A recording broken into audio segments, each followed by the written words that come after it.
हम परमेश्वर के पवित्र वचन में जो सीख रहे हैं, मेरा विश्वास हर एक विश्वासी की बुनियादी बातें हैं। जिस पर मैंने विश्वास किया है वो परमेश्वर है कौन। परमेश्वर का विषय ही एक ऐसा है जिसमें पूरी दुनिया गुमराह है। शैतान ने सबको भरमा कर रखा हुआ है। इस करके मसीह जो विश्वास है, मसीही विश्वास है, वो पूरी दुनिया से भिन्न है। मतलब पूरी दुनिया का जो विश्वास है, पूरी दुनिया का जो ज्ञान है, पूरी दुनिया के जो उपदेश हैं, वो बिल्कुल क्या है, भिन्न है। वो परमेश्वर के अस्तित्व का ही इनकार करते हैं। बहुत सारे मानते हैं कि परमेश्वर है, परंतु वास्तव में वो परमेश्वर है कौन है वो उनको पहचान नहीं है। नया जन्म पाए बिना, सत्य को पहचाने बिना कोई भी परमेश्वर को जान नहीं सकता। परमेश्वर ने अपने आप को खोल कर देना है। तो इस संसार में से परमेश्वर ने हमें चुना और परमेश्वर ने अपने आप को हम पर खोल कर दिया। हमारी आंखों के पर्दे हटाए, हमारी बुद्धि खोल ली और हम भटके हुओं को ढूंढ कर अपने घर लाया और हमें परमेश्वर को पहचानने की समझ दी।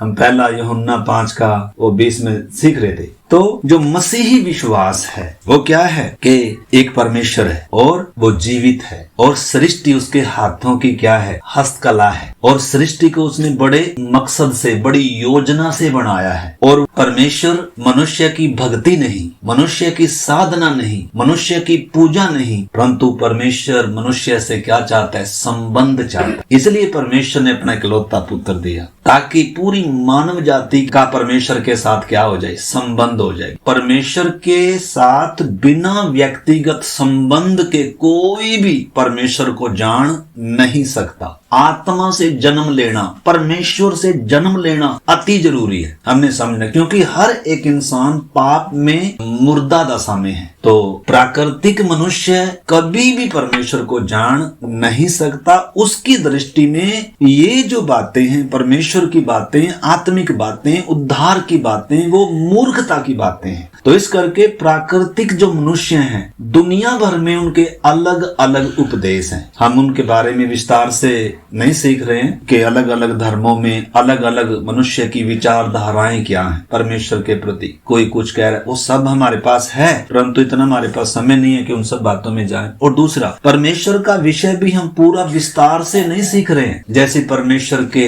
स्वाभाविक गुण, उसमें बहुत कुछ आता है। एक एक जब परमेश्वर का स्वाभाविक गुण हम सीखते हैं तो उसमें बहुत कुछ आता है। और उसके अलावा परमेश्वर के नैतिक गुणों के बारे में भी हम विस्तार से नहीं सीख रहे हैं, परंतु मोटा मोटी हम सीख रहे हैं कि एकमात्र सच्चा परमेश्वर, उसने अपने आप को स्वयंभू करके प्रकट करके दिया, संपूर्ण सृष्टि का रचने वाला करके प्रकट करके दिया, मनुष्य को पापों से छुड़ाने वाला, उद्धार करता करके, और त्रिएक परमेश्वर में उसने अपने आप को प्रकट कर हमें दिया है। हमारी समझ खोल ली, हमें अपना वचन दिया, हमें अपनी आत्मा दिया, ताकि हर कोई किसको जाने, परमेश्वर को जाने। क्योंकि जब तक एक इंसान परमेश्वर को नहीं जानता, उसको अपने जीवन का मकसद मालूम नहीं है, वो बस वैसे ही जी रहा है। जब तक एक व्यक्ति परमेश्वर को नहीं जानेगा, वो अपने जीवन के मकसद को, अपने जीवन की कीमत को वो पहचान ही नहीं सकता। वो ऐसे ही जिएगा बिना मकसद के,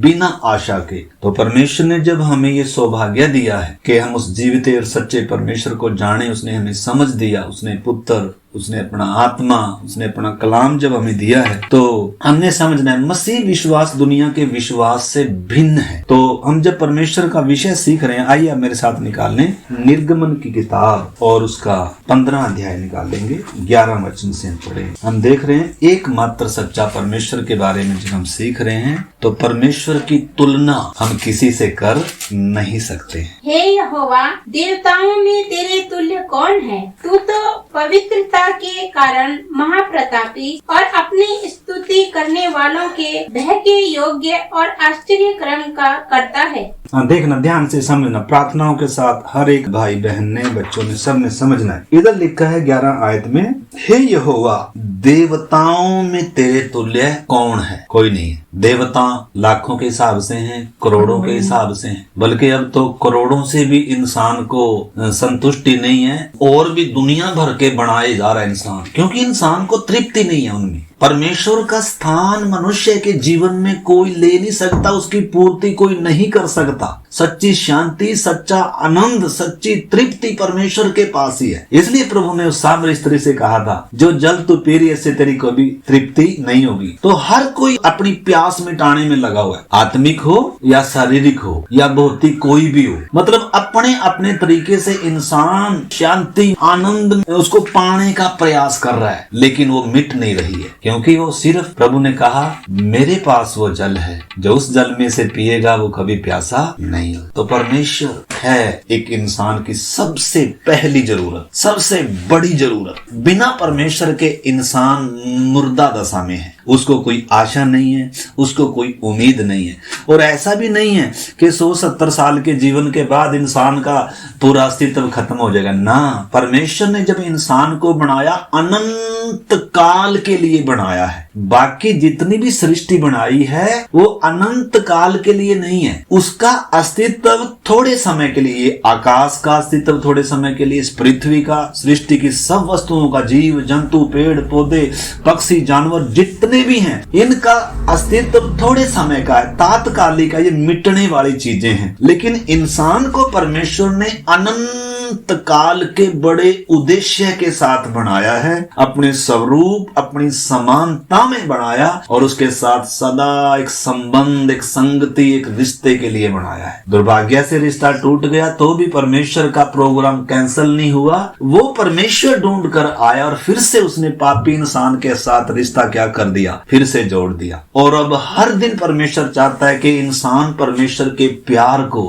परमेश्वर की अनंत योजना को, परमेश्वर के उद्देश्य को जाने। ये अलग बात है कि इंसान की सोच तात्कालिक चीजों को देखते हुए ना बस ये तात्कालिक सोचता है इंसान, परंतु जब हम परमेश्वर के वचन के अनुसार, पवित्र आत्मा के अनुसार, जब हम आत्मिक दुनिया के बारे में, परमेश्वर की योजना, परमेश्वर की इच्छा के बारे में जब जानने लगते हैं, तो वास्तव में हमें समझ में आने लगता है कि मैं धरती पर थोड़े समय के लिए हूँ, दुनिया थोड़े समय के लिए है, परंतु परमेश्वर ने मुझे अनंत काल के लिए सिरजा है। तो जीवन का मकसद मिलता है, बिना प्रभु के किसी के पास कोई आशा नहीं है। तो इधर हम देखते हैं देवताएं बहुत हैं, परंतु लिखा है देवताओं में तेरे तुल्य कोई नहीं है। इधर लाल समुद्र पार किया था ना, तो गीत गा रहे हैं, लाल समुद्र बीच में से क्या कर दिया, दो भाग करके पूरे फिरौन को सेना समेत किधर डाल दिया, रथों समेत, आज भी उसमें पड़े हुए। आप सर्च करके देख सकते हैं, जिधर से इजरायली निकले थे बकायदा उधर वो रास्ता है, पूरा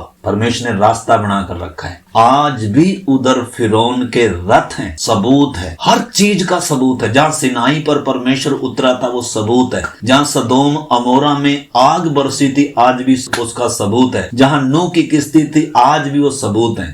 मतलब ये कोई झूठी कथा कहानी नहीं है। बाइबल ऐतिहासिक पुस्तक है, दुनिया में जो कुछ घटा है इसमें वो रिकॉर्ड है, मतलब, और जो कुछ घट रहा है वो भी इसमें पहले से बताया हुआ है, और जो कुछ आगे घटेगा वो सब इसमें क्या है। तो जिसके पास वचन है उसको वचन रास्ता दिखाता है, वचन पांव का दीपक है, मार्ग का उजाला है, वचन गिरने से बचाता है, वचन सच्ची शांति देता है, वचन सच्ची तृप्ति देता है, वचन आत्मा का भोजन है, वचन के द्वारा परमेश्वर बात करता है, वचन के द्वारा परमेश्वर को जानते जा रहे हैं। तो हमने समझना है वचन कितना कीमती है, जो हमारे हाथों में 66 किताबें हैं, इसका लिखने वाला भी हमारे अंदर है, और किसी किताब के लिखने वाले कोई हमारे साथ नहीं है, परंतु इसका लेखक परमेश्वर है और वो हमें सिखा रहा है। और वो अगर ना सिखाए, वो अगर हमारी समझ ना खोले तो इसको हम समझ भी नहीं सकते। तो इस करके हम परमेश्वर का कितना धन्यवाद करते हैं कि परमेश्वर ने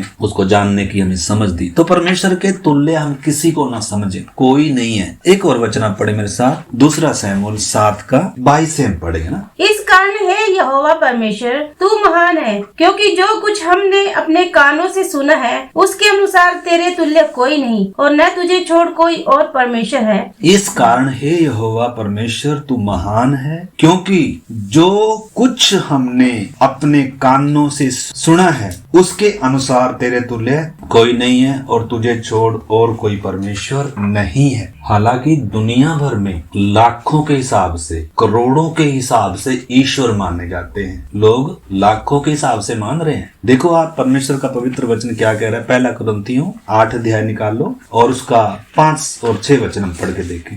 यद्यपि आकाश में और पृथ्वी पर बहुत से ईश्वर कहलाते हैं। आकाश में भी बहुत सारे ईश्वर कहलाए जाते हैं। दुनिया क्या करती है? मान रही है। और पृथ्वी में भी बहुत सारे ईश्वर, देवी देवता, बहुत कुछ हैं। लाखों के हिसाब से हैं, करोड़ों के हिसाब से हैं। हम किसी को बुरा नहीं कह रहे। दुनिया जब जिसको मान रही है उनकी अपनी श्रद्धा है। परंतु जब परमेश्वर का जो विषय आता है, परमेश्वर जो एकमात्र परमेश्वर है, जिसके तुल्य कोई नहीं है, जिसकी उपमा किसी से दी नहीं जा सकती, जो सृष्टि का सृजनहार है, जिसने शून्य में से सृष्टि रची है, बाकी सब उसकी सृष्टि है, लेकिन परमेश्वर सृष्टि करता है, उसके तुल्य कोई नहीं। मतलब सृष्टिकर्ता के तुल्य नहीं।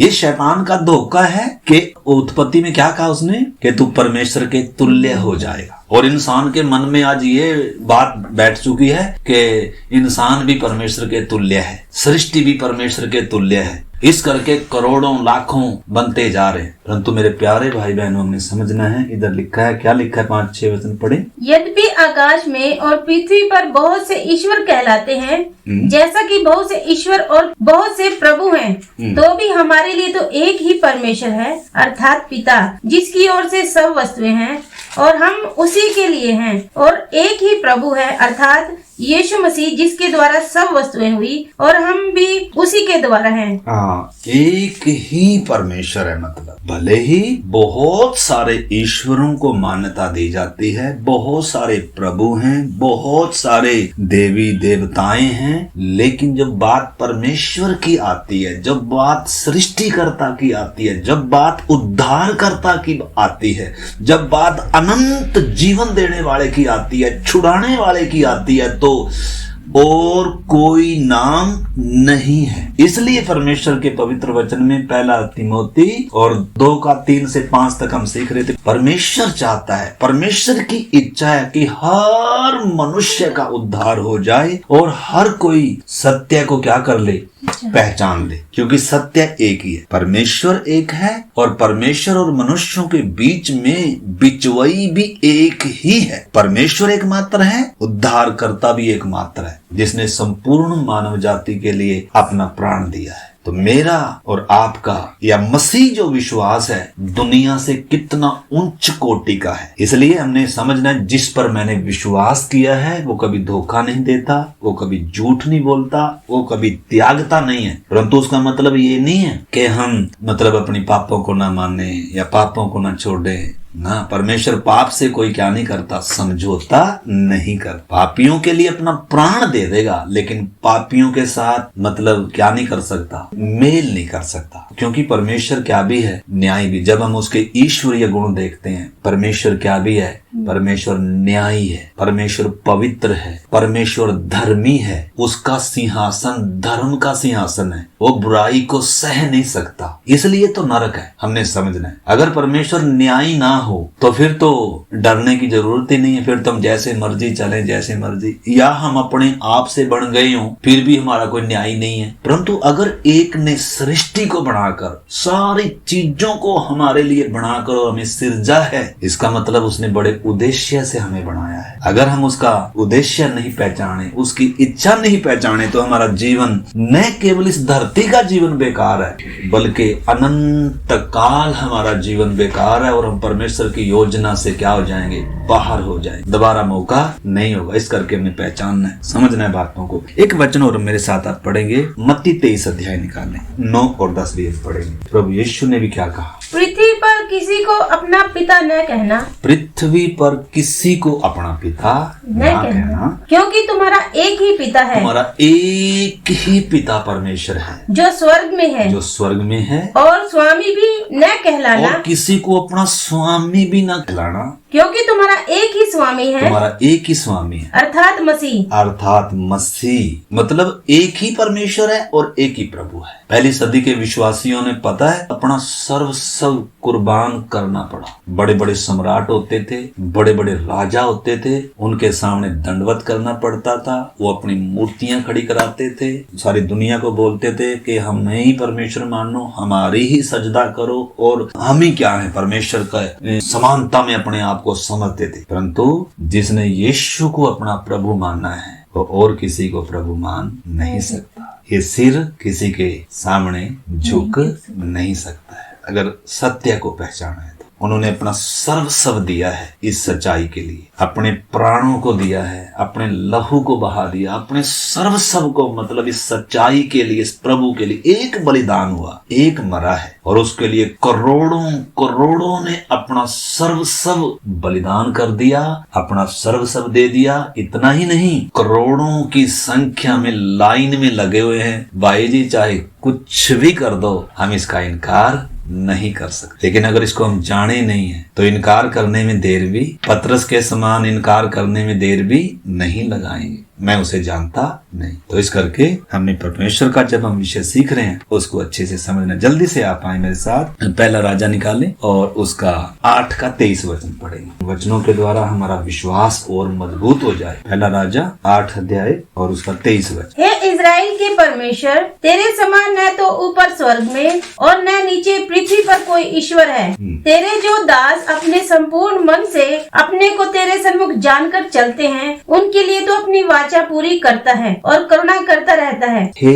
इज़राइल के परमेश्वर, इसलिए परमेश्वर इज़राइल को जब कहता है ना, मैं अब्राहम का, मैं इसहाक का, मैं याकूब का परमेश्वर, तुम्हारे बाप दादाओं का परमेश्वर ने अब्राहम से बात किया। अब्राहम के साथ परमेश्वर ने वाचा बांधी, एक वंश दूंगा तुझे और तेरे वंश के द्वारा सारी जातियां आशीष पाएंगी। वायदे की, एक प्रतिज्ञा की, और वो वंश यीशु मसीह है। उसके द्वारा परमेश्वर की आशीष हमारे तक पहुंची है। तो आशीष कूड़ा कबाड़ नहीं है, दुनिया की चीजें नहीं है, वो इज़राइल के लिए था, ठीक है ना, धरती की मिरास थी। परंतु हमारी कलीसिया की मिरास धरती की मिरास नहीं है, हमारी स्वर्गीय मिरास है। इसलिए वचन कहता है पृथ्वी पर की नहीं परंतु स्वर्गीय वस्तुओं पर क्या लगाओ, मन लगाओ, जहाँ मसीह क्या है, विद्यमान है। पृथ्वी पर हमारा कुछ भी नहीं। पृथ्वी पर हम परदेसी हैं, थोड़े समय के लिए हैं, यात्री, हम यात्रा कर रहे हैं, हम सफर में हैं। पृथ्वी को अगर हम अपना घर समझ बैठे, पृथ्वी को अगर हम आशीष समझ बैठे, तो हम असली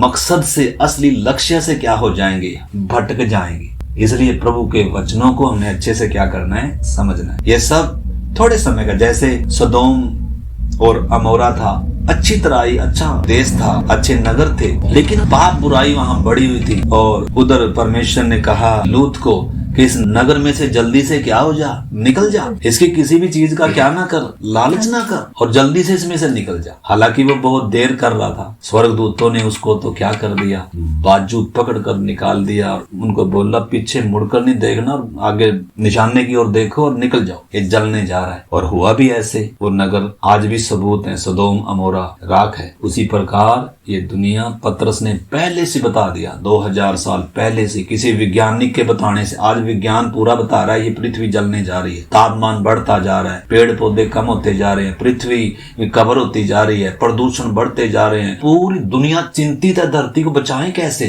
ग्लेशियर पिघलते जा रहे हैं, सारे देश चिंतित हैं, क्या कैसे बचेगी दुनिया, कैसे बचेगी पृथ्वी। इसका बचना अनहोना है, असंभव है। परंतु पतरस ने 2000 साल पहले बता दिया था पृथ्वी और पृथ्वी के काम जल जाएंगे। इसलिए हमें हमारे लिए एक नई पृथ्वी और एक नया आकाश, हम उसकी क्या देखते हैं, आस देखते हैं, जहाँ धार्मिकता वास करेगी, जहाँ सदा का घर होगा। तो इस करके हमारी आशा धरती की चीजें नहीं है। धरती की चीजों पर मन लगाएंगे तो हम कभी भी स्वर्गीय चीजों को देख ही नहीं पाएंगे, हमें आंखें ऊपर उठाना होगा। इसलिए वचन में भी लिखा है तुम्हारे मन की आंखें क्या हो, ज्योतिर्मय हो, ताकि तुम उस मिरास को, ताकि तुम उन बातों को जो परमेश्वर ने हमारे लिए तैयार की है, दुनिया जो परमेश्वर ने हमारे लिए रखी हुई दुनिया है, वो हम क्या कर सके, समझ सकें और सही रीति से हम चल सकें। अन्यथा तो इस संसार का जो आकर्षण है चुंबक की तरह है। ये आपको मालूम है, रबड़ होती है ना, रबड़ जितना उसको खींचते हैं ना, जैसे ही उसको छोड़ देंगे फिर से वहीं जाएगी। जैसे रबड़ को हम खींचते हैं ना, तो जब तक खींच के रखेंगे तब तक तो है वो दूर, लेकिन जैसे जैसे ही छोड़ देंगे फिर से उधर ही। तो संसार भी एक चुंबक की तरह है। तो संसार में अपने आप को परदेसी और यात्री अगर नहीं समझेंगे, पतरस ने पहले कहा, हे मेरे प्रियो, मैं तुम्हें परमेश्वर की दया स्मरण कराकर विनती करता हूं कि अपने आप को परदेसी और यात्री समझकर उन संसारिक अभिलाषाओं से बचे रहो जो आत्मा से युद्ध करती हैं। ठीक है, परंतु वो हमारे हाथ में है, हम चुनाव किसका करेंगे। हमारे लिए महत्वपूर्ण पृथ्वी की बातें हैं, शरीर की बातें हैं, भौतिक बातें हैं, या हमारे सामने हमारी आंखें खुली और हमारे सामने हमारा लक्ष्य है। ठीक है, तो इस करके एक और वचन हम परमेश्वर के वचन से पढ़ते हैं। प्रेरितों के काम 17 अध्याय है और 24 वचन से पढ़ेंगे। जिस परमेश्वर ने पृथ्वी और उसकी सब वस्तुओं को बनाया, जिस परमेश्वर ने पृथ्वी और उसकी सब वस्तुओं को बनाया, हाँ, वह स्वर्ग और पृथ्वी का स्वामी होकर हाथ के बनाए हुए मंदिरों में नहीं रहता। हाँ, परमेश्वर धरती पर कहीं नहीं रहता। इजराइल में बहुत बड़ा विशाल एक मंदिर होता था, उधर भी परमेश्वर रहता नहीं था। परमेश्वर तो स्वर्गों में भी नहीं समाता। परमेश्वर सीमित नहीं है कहीं आ सके। सीमित वस्तु को हम किसी चीज में ला सकते हैं, लेकिन परमेश्वर असीमित है। तो परमेश्वर किसी घरों में नहीं रहता है। स्वर्ग और पृथ्वी का स्वामी है और वो किसी घर में, हाथ के बनाए हुए मंदिरों में हमारे बनाए हुए किसी घर में नहीं रहता है। हालांकि अगर ये बातें जब हम बोल रहे हैं, सीख रहे हैं, ये दुनिया से बिल्कुल क्या है, भिन्न है, परंतु इस बात के लिए हमें मजबूत होना है, खड़ा होना है। ठीक है ना, हमने अपने विश्वास की क्या करनी है, रखवाली करनी है। चाहे और तो हम किसी चीज की रखवाली कर ना पाए, लेकिन विश्वास की रखवाली करनी है। और लिखा है, न वह किसी वस्तु की आवश्यकता के कारण मनुष्यों के हाथों की सेवा लेता है। मतलब उसको किसी चीज की जरूरत ही नहीं है, उसको कुछ खाने के लिए नहीं चाहिए, बाकियों को खिलाना पड़ता है, नहलाना पड़ता है, कपड़े डालने पड़ते हैं, बहुत कुछ करना पड़ता है, क्योंकि वो सृष्टिकर्ता नहीं है।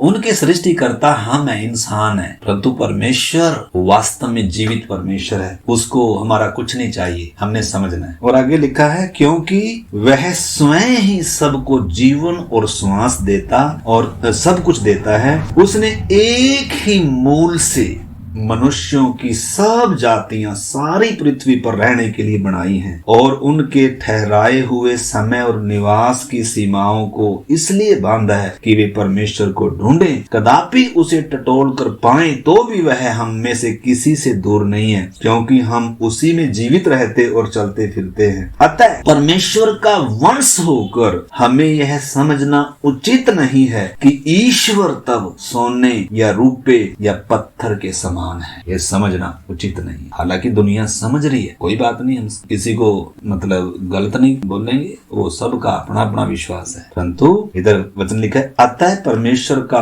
वंश होकर हमें, वंश क्यों बताया जा रहा है, क्योंकि परमेश्वर ने एक मूल से सबको सिरजा। हम सब आदम की संतान है, सारी मानव जाति आदम से आई है। आदम से जितने आए थे सब मर गए थे जल प्रलय के द्वारा, लेकिन नूह और नूह के 3 बच्चे बचे थे। तो जो नूह के 3 बच्चे थे, उन 3 बच्चों की संतान है इस समय संपूर्ण मानव जाति। ठीक है ना, तो इस करके हमें परमेश्वर के लोग होकर, इस वचन में लिखा है, उसका वंश होकर हमें यह समझना उचित नहीं है कि ईश्वर तब सोने या रूपे या पत्थर के समान है, जो मनुष्य की कारीगरी और कल्पना से, मनुष्य ने कल्पना लगाई, मतलब कल्पना से क्या किया, कोई रूप दिया। परमेश्वर को तो किसी ने देखा नहीं है, तो मनुष्य की कारीगरी और मनुष्य की कल्पना से घड़े गए हैं, तराशे गए हैं, छापे गए हैं। इसलिए परमेश्वर ने अज्ञानता के समयों पर ध्यान ना देकर, परंतु अब हर जगह सब मनुष्यों को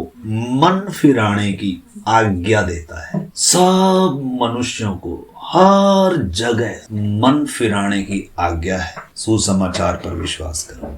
मार्ग, सच्चाई और जीवन यीशु मसीह है, और कोई रास्ता नहीं है। परमेश्वर ने सारे जगत से प्यार किया, कीमत सबके लिए दे दी, इसलिए प्रभु ने कहा सारे जगत में जाओ, सब जातियों में जाओ और क्या प्रचार करो। उससे पहले प्रभु ने 2-2 करके भेजा था, जाओ दुष्ट आत्मा को निकालो, बीमारों को ठीक करो, ये करो वो करो। आज भी बहुत सारे उसी को पकड़ के बैठे हुए, उसी को करे जा रहे हैं। उद्धार या परमेश्वर से मेल वो पीछे कर दिया, आगे किसको ले आए, चंगाई, आशीष। ये हमने समझना मेरे प्यारे भाई बहनों। आप मेरे साथ भजन संहिता 86 अध्याय जल्दी से निकाल लें। 86 उनासी का 8 से, हे प्रभु देवताओं में से कोई भी तेरे तुल्य नहीं है। हमने समझना, हम सब भाई बहनों ने अच्छे से समझना है। बहुत सारे हम डरते रहते हैं, बिल्ली रास्ता काट गई या ये हो गया या वो हो गया, हम इंसान डरता। बाइबल में आपको मालूम है कितनी बार लिखा है मत डर। 365 दिन होते हैं साल में, 366 बार लिखा है मत डर, क्योंकि इंसान हमेशा डरता है। अपने भविष्य के लिए डरता है, बीमारी आ गई तो डरता है, बच्चा बीमार हो गया तो डरता है, थोड़ी सी समस्या आ गई तो डरता है। लेकिन वचन क्या कहता है? मत डर, क्योंकि मैं तेरे साथ,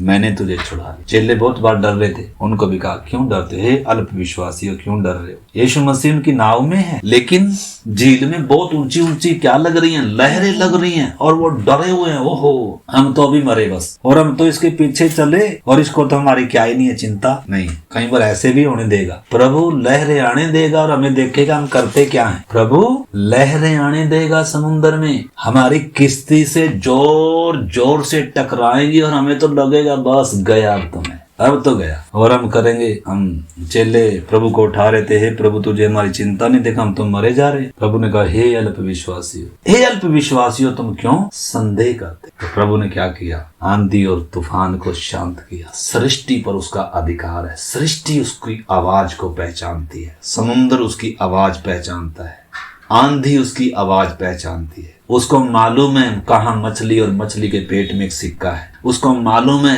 ये एक व्यक्ति बैठा हुआ क्या किसके बारे में सोच रहा है। इससे पहले नैतनल उसके पास है, उसको मालूम है ये कहाँ बैठा हुआ था। वो सर्वज्ञानी परमेश्वर है, वो सर्वव्यापी परमेश्वर है, वो सृष्टि करता है, सृष्टि पर उसका अधिकार है। जिस पर मैंने और आपने विश्वास किया है वो कोई सीमित परमेश्वर नहीं है, उसकी शक्ति सीमित नहीं है। वो बात अलग है कि हमें समझ में ना आ रहा हो, इस करके हमें प्रार्थनाओं के साथ वचन समझना है। तो इधर क्या लिखा है आगे थोड़ा सा पढ़ेंगे हम। हे प्रभु देवताओं में कोई भी तेरे तुल्य नहीं, और न किसी के काम तेरे कामों के बराबर हैं। किसी के भी काम परमेश्वर के बराबर नहीं है, ठीक है ना। चाहे कोई कितना भी कुछ करता हो, लेकिन परमेश्वर के तुल्य कोई नहीं है। परमेश्वर के तरह परमेश्वर ने शून्य में से आकाश और पृथ्वी को बनाया है और इनको भी बनाया है, ठीक है ना। आगे, हे प्रभु जितनी जातियों को तूने बनाया है सब आकर तेरे सामने दंडवत करेंगी। आमीन। एक दिन आ रहा है, एक दिन आ रहा है, हर घुटना टिकेगा। वचन कहता है हर जीभ अंगीकार करेगी। क्या हम विश्वास करते हैं? ऐसा दिन आ रहा है, धरती पर उसका धार्मिकता का राज्य स्थापित करेगा। आ रहा है आगे, क्योंकि तू महान और आश्चर्य कर्म करने वाला है। केवल तू ही परमेश्वर है, केवल तू ही परमेश्वर है। हे यहोवा अपना मार्ग मुझे दिखा। बस हमारी भी यही प्रार्थना होनी है, परमेश्वर मुझे क्या दिखा? अपना मार्ग दिखा। यिर्मयाह 10 अध्याय भी थोड़ा निकाल लें, वचन तो काफी हैं और वचन हमने समझने भी हैं। आप लिख लीजिए ताकि आपका विश्वास, हमारा विश्वास परमेश्वर पर और भी मजबूत हो जाए। तो यिर्मयाह 10 अध्याय जब हम पढ़ते हैं तो 10 का आप थोड़ा 6 से पढ़कर देख लीजिए। हे यहोवा तेरे समान कोई नहीं है। हे यहोवा परमेश्वर। देखो परमेश्वर के दास लोग, परमेश्वर के नबी लोग, परमेश्वर ने जब अपने आप को उन पर प्रकट करके दिया, पवित्र आत्मा की प्रेरणा से वो जब लिख रहे हैं तो क्या लिख रहे हैं? हे यहोवा तेरे समान कोई नहीं है, तू महान है और तेरा नाम पराक्रम में बड़ा है। हे सब जातियों के राजा, हे सब जातियों के राजा। मनुष्यों के राज्यों के ऊपर परमेश्वर की प्रभुता है। किस देश में कैसा राजा आना है उसको मालूम है। वोट हम डालते हैं लेकिन नियुक्त वो करता है, हमने समझना है। नबूकदनेस्सर जैसों को घास खिलाना उसको अच्छे से आता है, उसके नियंत्रण से कभी कुछ भी गया नहीं है, वो सदा सिंहासन पर विराजमान है। तो इधर लिखा है 10 का जब हम पढ़ रहे हैं, हे सब जातियों के राजा तुझसे कौन न डरेगा। कौन न डरेगा? परमेश्वर से हर किसी को डरना पड़ेगा। और आगे लिखा है क्योंकि यह तेरे योग्य है, अन्य जातियों के सारे बुद्धिमानों में और उनके सारे राज्यों में तेरे समान कोई नहीं है, परंतु वे पशु सरीखे निरे मूर्ख हैं। और आगे लिखा है बुतों से क्या शिक्षा, वे तो काठ ही है, पत्थर बनाई हुई चांदी तरसीस से लाई जाती है और उफाज से सोना वे कारीगर और सुनार के हाथों की कारीगरी है। उनके पहरावे नीले बैंगनी रंग के वस्त्र हैं। उनमें जो कुछ है वे निपुण कारीगरों की कारीगरी है। परंतु यहोवा वास्तव में परमेश्वर है, जीवित परमेश्वर और सदा का राजा वही है। उसके प्रकोप से पृथ्वी कांपती है और जाति जाति के लोग उसके क्रोध को सह नहीं सकते। तुम उनसे यह कहना, क्या कहना? परमेश्वर का वचन बता रहा है, अपने नबी के द्वारा बता रहा है, अपने दासों के द्वारा, कि तुम उनको ये कहना, किनको? सारी दुनिया को। क्या कहना? लिखा है, ये देवता जिन्होंने आकाश और पृथ्वी को नहीं बनाया। तो अधिकारी बनकर क्यों बैठे हैं भाई जी?